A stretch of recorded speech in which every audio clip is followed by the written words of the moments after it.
Stand से उतरते ही हम लोग को सामने ही दगड़ूशेठ का मंदिर मिलता है।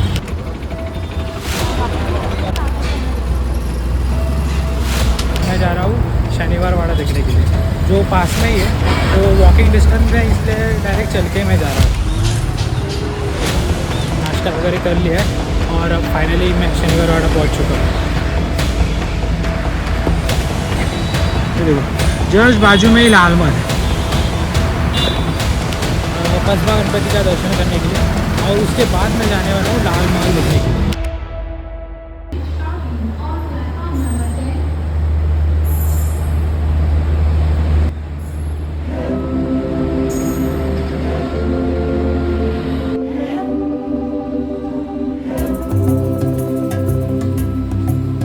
तो वेलकम बैक दोस्तों। तो अब मैं मुंबई से पुणे स्टेशन आ चुका हूँ।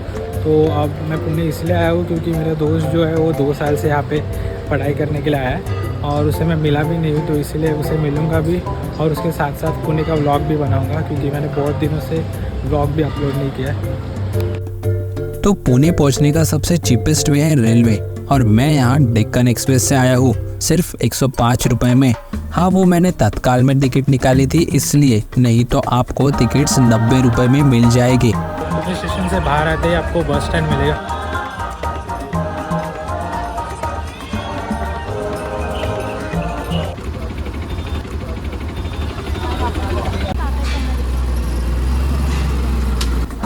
हाँ, पुणे स्टेशन के बाहर भी मिलेगी बस, पर मैं उतरा था शिवाजी नगर रेलवे स्टेशन पर, बिकॉज वहाँ से दगड़ूशेठ की दूरी सिर्फ 10 मिनट की है। स्टेशन से दगड़ूशेठ की बस चार्जेस सिर्फ 5 रुपये हैं, मतलब रिक्शा से तो बेटर ही है।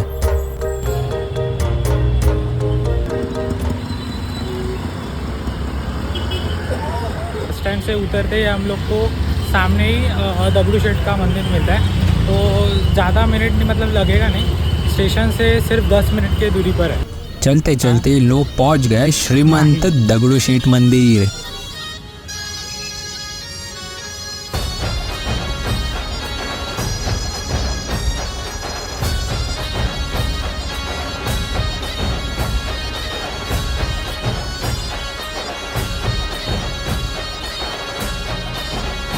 बाप्पा मोरया मोरया मोरया रे, बाप्पा मोरया मोरया मोरया रे। श्रीमंत दगड़ूशेठ गणपति की जय, ओ श्रीमंत दगड़ूशेठ गणपति की जय। बाप्पा मोरया मोरया मोरया रे, बाप्पा मोरया मोरया मोरया।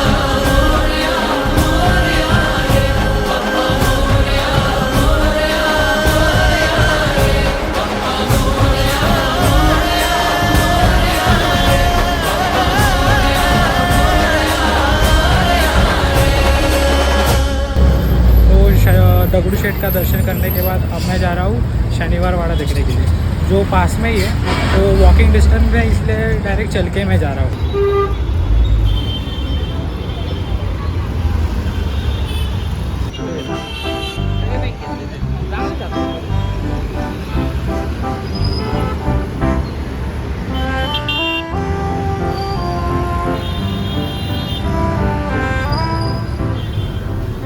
तो मैंने शुरुआत में बताया था कि एक रीज़न है कि मैं मेरे दोस्त से मिलने के लिए आया हूँ। तो अब मैं पुणे इसलिए आया हूँ क्योंकि मेरा दोस्त जो है वो 2 साल से यहाँ पे पढ़ाई करने के लिए आया है, और उसे मैं मिला भी नहीं हूँ, तो इसलिए उसे मिलूँगा भी।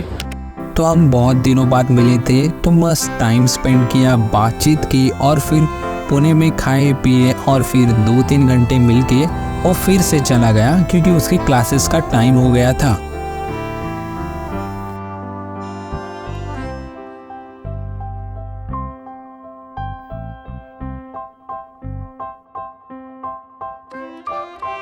नाश्ता वगैरह कर लिया है और अब फाइनली मैं शनिवार वाड़ा पहुंच चुका हूँ। अब ये है शनिवार वाड़ा। शनिवार वाड़ा पुणे का एक ऐतिहासिक जगह है। 1732 में बनाया गया था और मराठा साम्राज्य के पेशवाओं का मुख्यालय भी था, जब तक 1818 में ब्रिटिश ईस्ट इंडिया कंपनी के आगमन तक। शनिवार वाड़ा का मुख्य भवन 7 मंजिलों का था और मराठा साम्राज्य के पेशवाओं का निवास स्थल भी था। ये पूरा पत्थर से बनाया हुआ होना था, लेकिन पहली मंजिल के बाद सातारा के लोगों ने शाहू वन को शिकायत की कि पत्थर के स्मारक सिर्फ सम्राट की निर्देश कर सकते हैं, ना कि पेशवा। इसके बाद एक अधिकारी ने पत्र लिखा गया पेशवाओं को बताते हुए कि शेष भवन इतने पत्थर से नहीं बल्कि इतने से बना होगा। 1758 तक कम से कम 1000 लोग यहाँ रहते थे। 1773 में नारायण राव, जो कि पेशवा थे, उनकी हत्या के काका रघुनाथ राव और आनंदीबाई के आदेश पर उनकी गार्ड्स ने कर दिया। लोक कथा के अनुसार पूर्णिमा की रात को आज भी नारायण राव का भूत मदद के लिए पुकारता है। 1818 में पेशवा बाजीराव II ने अपनी गद्दी को ब्रिटिश ईस्ट इंडिया कंपनी के सर जॉन मैकलोन को सौंप दिया और उत्तर प्रदेश के बिट्टोर में राजनीति से बाहर चले गए। शनिवार वाड़ा मतलब हम लोग घूम सकते हैं, पूरा घूमने के लिए बहुत सी जगह है, और आपको यहाँ से दिखाता हूँ कि शनिवार वाड़ा के ये जस्ट बाजू में, ये देखो जस्ट बाजू में ही लाल महल है। तो अभी मैं वहाँ पे भी जाने वाला हूँ, तो पहले शनिवार वाड़ा पूरा देख लेता हूँ और फिर वहाँ से लाल महल में जाके देखेगा।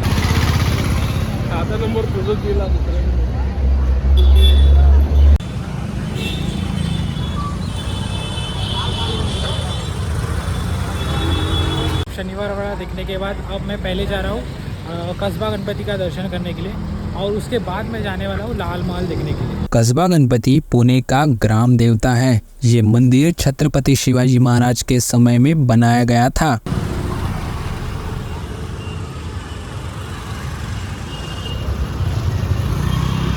तो अब हम देखने के लिए चलते हैं लाल महल। हाँ,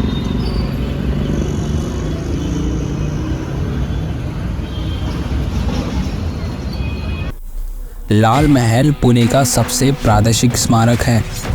छत्रपति शिवाजी महाराज ने पहले किले को कब्जा करने तक यहाँ काफ़ी साल बिताए थे। वर्तमान लाल महल असली लाल महल का पुनर्निर्माण है और पुणे शहर के केंद्र में स्थित है। असली लाल महल को पुणे शहर को पुनः निर्माण करने का विचार करके बनाया गया था। शिवाजी महाराज का पहला विवाह उनकी पहली पत्नी सईबाई के साथ 16 मई 1640 को लाल महल में हुआ। लाल महल का प्रसिद्ध घटना मतलब शिवाजी और शाइस्ते खान के बीच का सामना।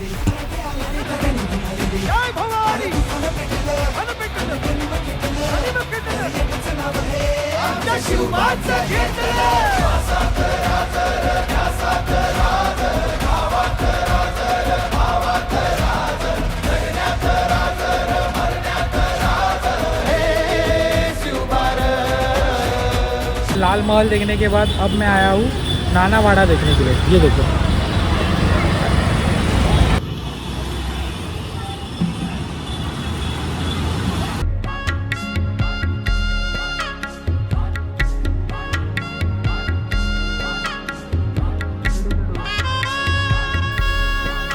नाना फडणवीस पेशवा के प्रमुख प्रशासनिक अधिकारी थे और उनका बहुत अधिक और आदर और सम्मान था। नाना फडणवीस का निधन 13 मार्च 1800 को पुणे में हुआ। बस थोड़े समय पहले ही पेशवा बाजीराव ने ब्रिटिश के साथ समझौता कर लिया था। इसने दूसरी एंग्लो मराठा युद्ध की शुरुआत की, जिससे मराठा संघ का अंत हुआ। नानावाड़ा पेशवा वंश के कुछ प्रतीक और ब्रिटिश शासन का प्रभाव मिलता है। 1780 में नाना फडणवीस द्वारा बनाया गया, जो एक पेशवा वंश के एक शानदार अधिकारी थे। महाकवि नानावाड़ा एक प्राचीन इमारत है जो दर्शाता है कि मराठा साम्राज्य क्या था।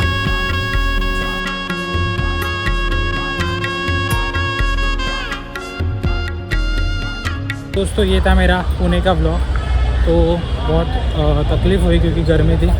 तो अब अगर आपको पसंद आए तो लाइक कीजिए, शेयर कीजिए और सब्सक्राइब भी कीजिए।